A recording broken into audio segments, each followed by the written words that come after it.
दिव्या की हथेली जुड़ी हुई है। दिव्या पैर हिला रही है। दिव्या ने एक रेड स्वेटर पहना है। उसके नीचे वाइट कलर की टी शर्ट और जीन्स की पैंट और वाइट स्नीकर्स। दिव्या एक थेरेपिस्ट के ऑफिस में बैठी है। केबिन किसका था? डैड का था। तुम्हें कुछ याद है उसके बारे में? दिव्या नीचे सिर झुका लेती है। नहीं, बस कुछ फोटो में ही देखा है। सच में जानना चाहती हो? दिव्या एक हल्की और फीकी सी हंसी हंसती है। कई सालों तक तो मुझे पता ही नहीं था कि ऐसी कोई जगह भी है।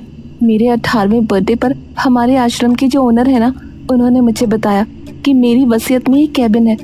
मेरे डैड या मेरी मॉम की मुझे कोई बात तक याद नहीं है, लेकिन उनका पूरा घर मेरे नाम है। Divya, it's not your fault. तुम बस 3 साल की थी जब आखिरी बार तुमने उन्हें देखा था। दिव्या चुपचाप नीचे देखती है। अभी क्या फील कर रही हो, बता सकती हो? दिव्या थोड़ी देर चुप रहती है।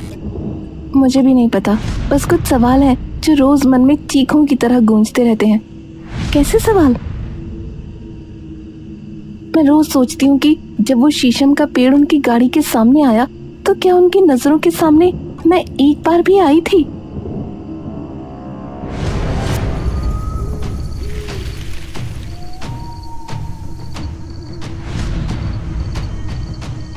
एक बेड जिस पर बड़ा सा बैग पड़ा है, उस पर एक हाथ आता है और उस बैग को उठा लेता है। दिव्या अपना बस्ता टांग कर नीचे चल देती है।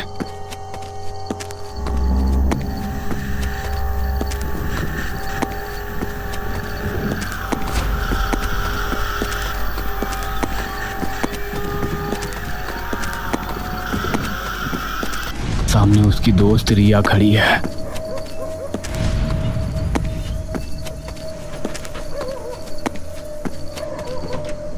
चले? चलो, तुम्हारा ही इंतजार था। आश्रम के बाहर एक काले रंग की गाड़ी खड़ी होती है।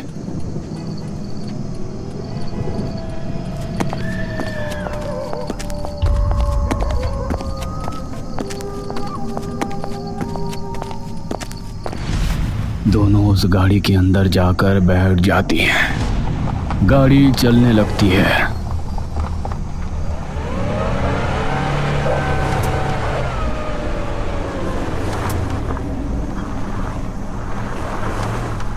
दिव्या अपने बैग से एक तस्वीर निकालती है और चुपचाप उसे देखती रहती है। क्या हुआ? दिव्या चुपचाप उस तस्वीर को देखती रहती है। दिव्या एक बनावटी मुस्कान के साथ रिया की ओर देखती है। कुछ नहीं। दिव्या अपनी नजरें दूसरी ओर कर लेती है, जहां एक पेड़ पंक्ति बनाकर रेल के डिब्बों की तरह दिव्या की आंखों के सामने से गुजर रहे थे।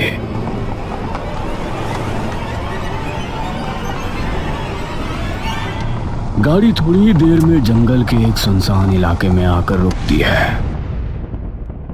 मैडम, आगे गाड़ी जाने का रास्ता नहीं है, तो आपको यहीं उतरना पड़ेगा। अरे पर भैया, इतनी रात को हम अकेले कैसे? तभी अचानक दिव्या उसका हाथ पकड़ लेती है। ठीक है भैया, कोई नहीं, हमें यहीं उतार दीजिए, हम अब चले जाएंगे। और दोनों लड़कियां अपने बैग लेकर उतर जाती हैं।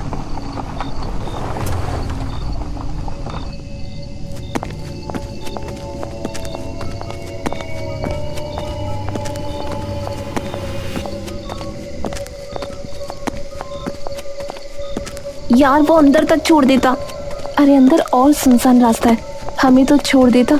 बाद में बेचारा खुद अकेला जाता और बीच में कुछ दिक्कत वगैरह हो जाती तो बता कहाँ जाता। ठीक है ठीक है। जंगल का रास्ता एकदम सुनसान होता है। हर पेड़, हर पत्ता मानो उन दोनों को चुपके से देख रहा हो। तुझे पता भी है, वसीयत में सिर्फ नाम लिख कर नहीं देते, जगह की सारी इन्फो भी होती है।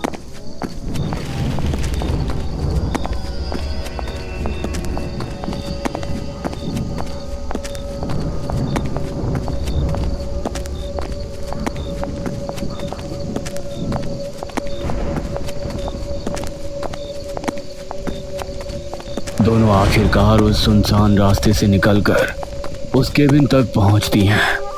केबिन के साइड में एक छोटी सी नदी बह रही होती है।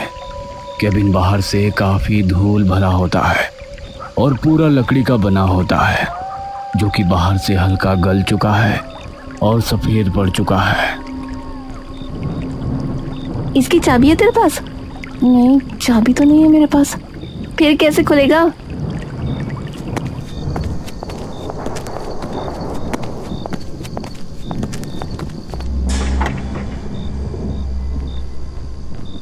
अरे दरवाजा तो खुला हुआ है। क्या? हाँ। रिया अंदर चली जाती है, लेकिन तभी दिव्या को अपने पीछे कुछ पौधे हिलने की आवाज आती है, जैसे कोई वहां से भाग के गया हो।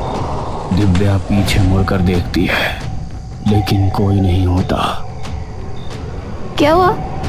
कुछ नहीं, ऐसा लगा जैसे कोई था पीछे। दिव्या और रिया अंदर जाने लगती हैं। अंदर एकदम अंधेरा होता है और स्विच बोर्ड ढूंढने लगती है।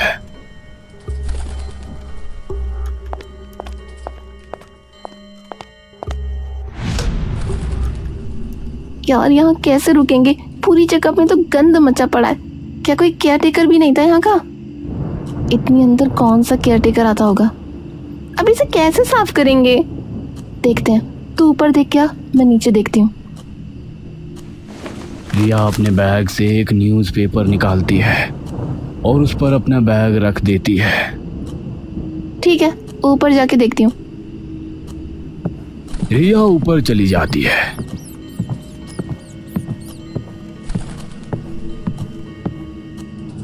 नीचे के फ्लोर पर 3 कमरे हैं।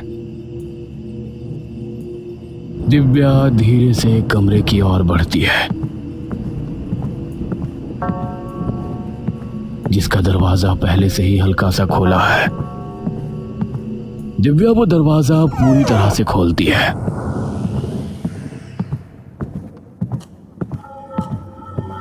और टॉर्च जलाकर वहां का स्विच बोर्ड ढूंढती है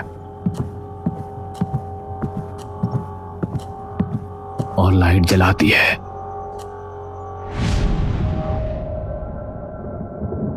दिव्या के सामने एक धूल भरी तस्वीर टंगी होती है, जिस पर काफी धूल लगी है। उसके माता पिता की फैमिली फोटो, जिसमें उन्होंने एक बेबी को गोद में ले रखा है। दिव्या की सांसें एकदम से मानो फीकी पड़ जाती हैं। दिव्या धीरे धीरे अपने कदम उस तस्वीर की ओर बढ़ाती है। दिव्या तस्वीर के पास पहुंचकर तस्वीर को धूल अपने हाथों से साफ करती है। दिव्या की सांसें एकदम से फूल जाती हैं। तभी अचानक उसके कानों के पास पीछे से किसी के होठ आते हैं। होठ एकदम काले पड़ चुके होते हैं।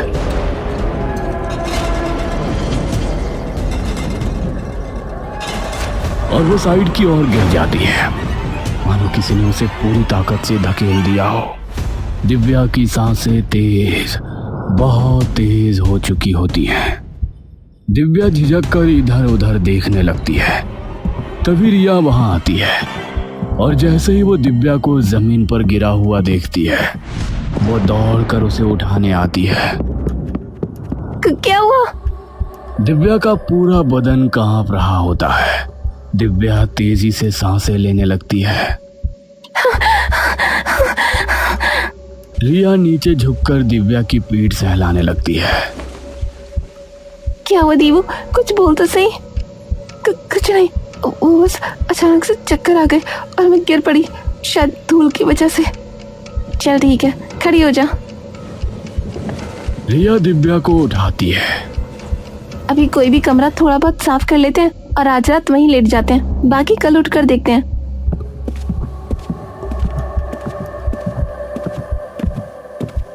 रिया और दिव्या ऊपर एक खाली से कमरे में जाते हैं।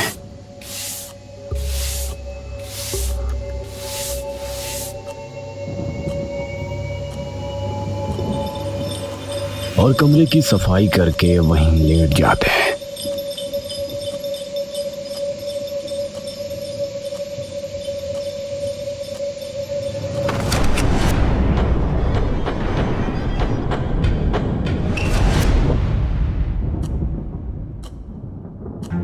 दिव्या अपनी कोहनी का सिर पकड़कर हाँफने लगती है और थोड़ी देर में चुपचाप कमरे से बाहर चली जाती है। दिव्या का माथा पसीने से तर होता है।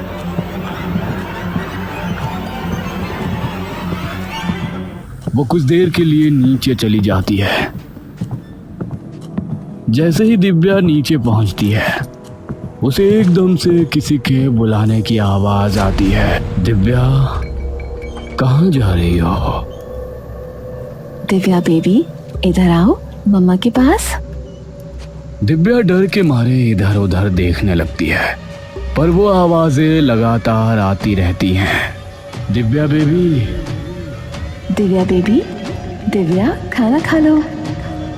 दिव्या बेबी, आवाजें धीरे धीरे दिव्या बेबी, तेज होने लगती दिव्या हैं खाना खा लो। और दिव्या अपने कानों को दोनों हाथों से ढक लेती है दिव्या बेबी, दिव्या और खाना नीचे खा गिर लो। पड़ती है। तभी अचानक सारी आवाजें एकदम से बंद हो जाती हैं। दिव्या अपनी आंखें धीरे धीरे खोलती है, पर तभी वो सामने देखती है। अंधेरे में एक औरत अपनी पीठ मोड़े खड़ी हुई है। दिव्या के हाथ पैर वही मानो बर्फ की तरह ठंडे पड़कर जम से जाते हैं। वो हिलने की कोशिश करती है और उसकी एक उंगली तक हिल नहीं पाती। दिव्या बोलने की कोशिश करती है और उसकी जुबान पे मानो लकवा लग जाता है। तभी वो देखती है कि जमीन से धुआं निकल रहा है। दिव्या की थमी हुई आवाज एकदम से दर्द में कराह उठती है। रिया उसकी आवाज सुनकर भागी भागी उसके पास आती है। क्या हुआ? यहाँ अभी अभी क्या हुआ? यहाँ क्या? तू पहले उठ और ऊपर चल, मेरे साथ चल। यहाँ क्यों आई तू? रिया दिव्या के माथे पर हाथ रखती है। तेरी तबीयत खराब हो रखी है, पूरा शरीर तप रहा है तेरा।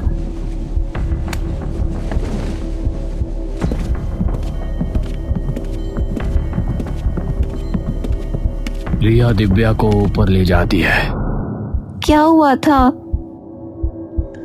दिव्या थोड़ा शांत होती है। एकदम से ऐसा लगा जैसे पूरी जमीन जल रही हो, पूरी की पूरी। रिया की मन की चिंता अब साफ उसके चेहरे पर दिखने लगी थी। दिव्या, मैं अभी भी कह रही हूँ, चल यहाँ से, मुझे ये जगह ठीक नहीं लग रही। ये घर है मेरा रिया, कैसे छोड़ दूँ इसे? तो एक बात बता, ऐसी जगह किसका घर होता है जंगल में, इतनी सुनसान जगह पर? दिव्या, मुझे ऐसी जगह पर आने का कोई शौक नहीं है, सिर्फ तेरे लिए आई हूँ, लेकिन ये जगह ठीक नहीं है।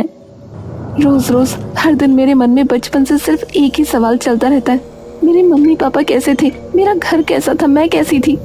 यहाँ आना मैं भी नहीं चाहती थी, पर मुझे मेरे सवालों का जवाब ढूंढने का हक है। तो सोचा अभी, कल बात करेंगे। रिया और दिव्या अपने अपने मन के तूफान समेटकर चुपचाप बिस्तर पर लेट जाती है।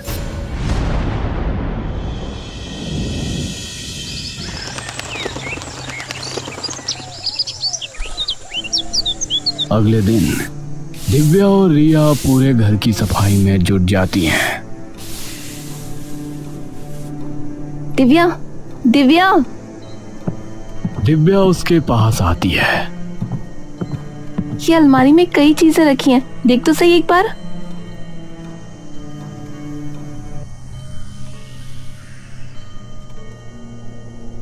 दिव्या भी कागज और बैग निकालती है।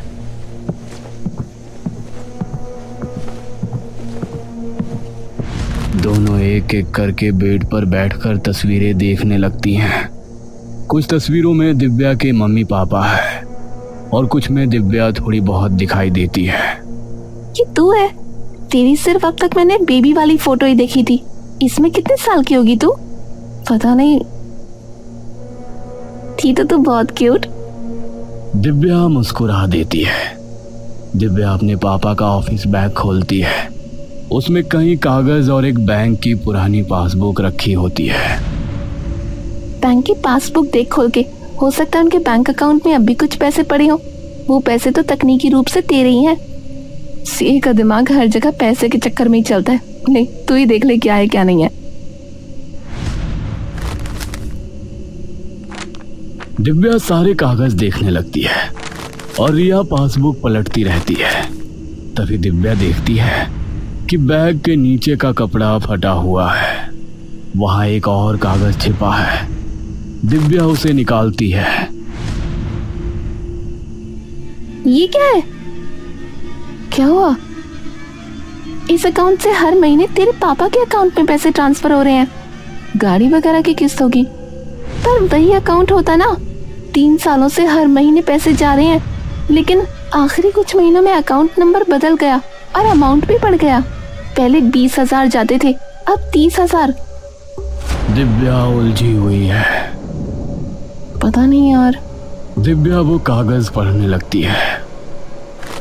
साहिल, सुमन बोल रही हूँ। माफ करना, तुम्हें खत भेजना पड़ा, लेकिन मेरे पास और कोई रास्ता नहीं था। चित्रा के खर्चे अब धीरे धीरे बढ़ रहे हैं और कुछ महीनों में उसे स्कूल भी भेजना है। मेरी सैलरी खाने और किराए में खत्म हो जाती है, तो अगली बार से थोड़े पैसे ज्यादा भेजना, वरना मजबूरी में मुझे तुम्हारे पास आना पड़ेगा। ये मत समझना कि मैं तुम्हें डरा रही हूँ। जो कर रही हूँ वो सिर्फ अपनी बच्ची के लिए नहीं, हम दोनों की बच्ची के लिए कर रही हूँ। भले ही पिछले 3 सालों में तुमने आकर अपनी इस बेटी की शक्ल भी नहीं देखी, लेकिन चित्रा उतनी ही तुम्हारी बेटी है जितनी दिव्या। नीचे एक नया अकाउंट नंबर लिखा है, अगली बार से उसमें पैसे भेजना। हो सके तो एक बार अपनी बेटी की शक्ल देख जाना। सुमन। रिया, वो अकाउंट नंबर बताना जिस पर आखिरी के कुछ महीनों में पैसे गए हैं। क्या हुआ? क्या लिखा है इसमें? रिया नंबर बताती है और दिव्या के हाथ से कागज गिर जाता है। उसकी आंखों से आंसू बहने लगते हैं। दीवू, क्या हो गया? दिव्या अपना मुंह ढककर रोने लगती है। रिया आकर उसे गले लगा लेती है। दीवू, कुछ तो बोल, क्या हुआ है? पापा का अफेयर चल रहा था। What? दिव्या बुरी तरह से रोने लगती है। रिया वो चिट्ठी उठाकर पढ़ती है।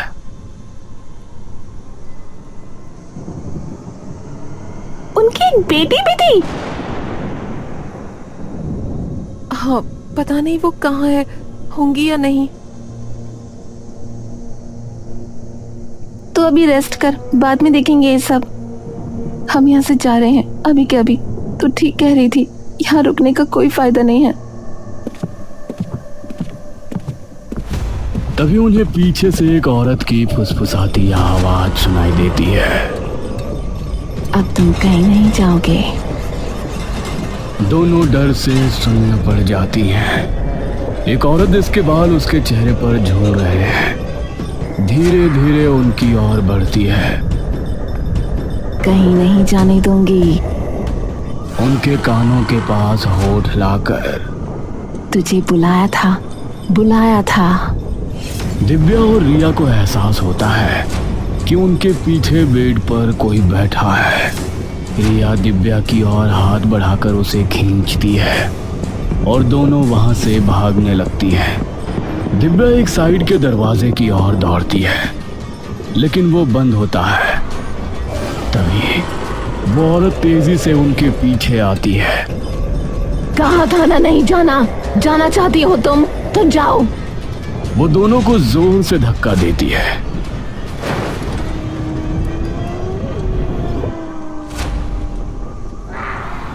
रिया और दिव्या के पैरों तले जमीन खिसक जाती है। ये सब क्या हो रहा है दिव्या? वो औरत एकदम से रिया के सामने आ जाती है और उसका हाथ पकड़ लेती है। दिव्या नहीं है ये, मेरी दिव्या नहीं है ये। दिव्या उस औरत के सामने हाथ जोड़कर गिड़गिड़ाने लगती है। आप प्लीज उसे छोड़ दीजिए, उसकी कोई गलती नहीं है। वो सिर्फ मेरे साथ आई थी, मेरा ख्याल रखने। यहाँ मैं बस इसलिए आई थी क्योंकि ये मेरे पापा का केबिन है। तेरे पापा नहीं है वो, बस मेरी दिव्या के हैं, मेरी दिव्या के। नहीं दिव्या हूँ। तुझे दिव्या देखनी है? मुझे भी देखनी थी दिव्या, लेकिन तेरी माँ उसे अपने साथ लेकर भाग गई। क्या? हाँ, तेरी माँ उसे अपने साथ ले गई। आप प्लीज छोड़ दीजिए उसे। मुझे नहीं पता क्या हुआ या किसने किया। प्लीज उसे छोड़ दीजिए, प्लीज प्लीज।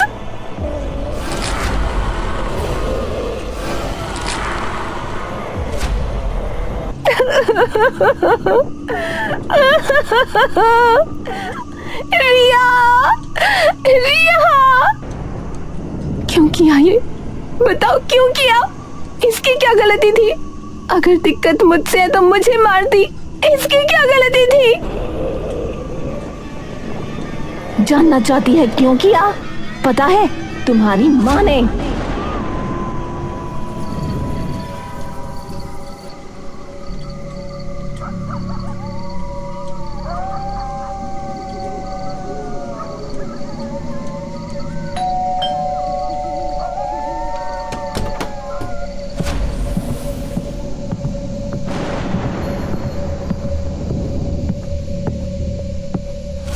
पैसे क्यों नहीं भेजे?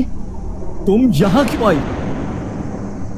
मेरी बच्ची के लिए, हमारी बच्ची के लिए, उसे भी जीने का हक है साहिल। धीरे बोलो, पायल और दिव्या अंदर ही हैं। अगर उन्होंने तुम्हें देख लिया तो देख ले। तुम्हें पता है पायल को गुस्से की बीमारी है, इसी वजह से हम यहाँ छिपकर रह रहे हैं। साहिल कौन? किया क्या करी है साहिल? तुमने मुझसे वादा किया था, यू प्रॉमिस्ड मी कि तुम इससे कभी नहीं मिलोगे।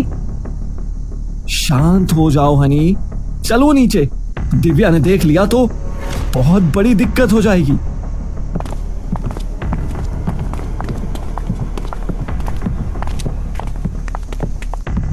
अब एक शब्द भी मत बोलना तुम, सिर्फ मैं बोलूंगी।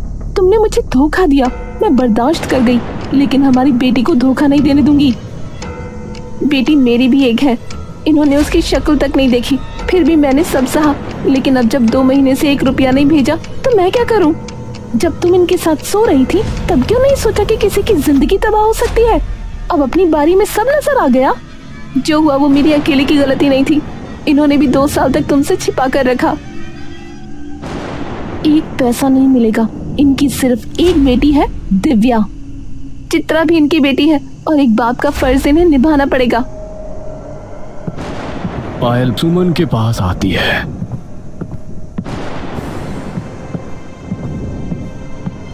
साहिल तुम्हें और तुम्हारी बेटी को एक फूटी कौड़ी नहीं देगा।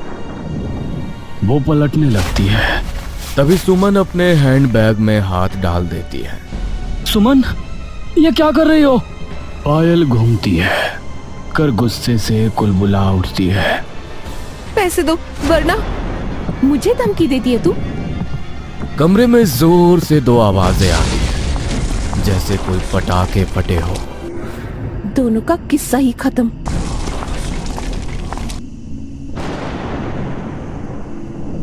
दिव्या की आंखों से लगातार आंसू बह रहे हैं।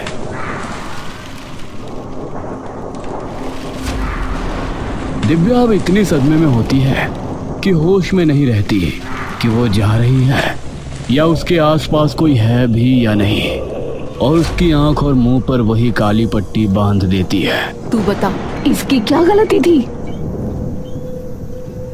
दिव्या गर्दन टेढ़ी किए चुपचाप एकटक सामने देख रही होती है।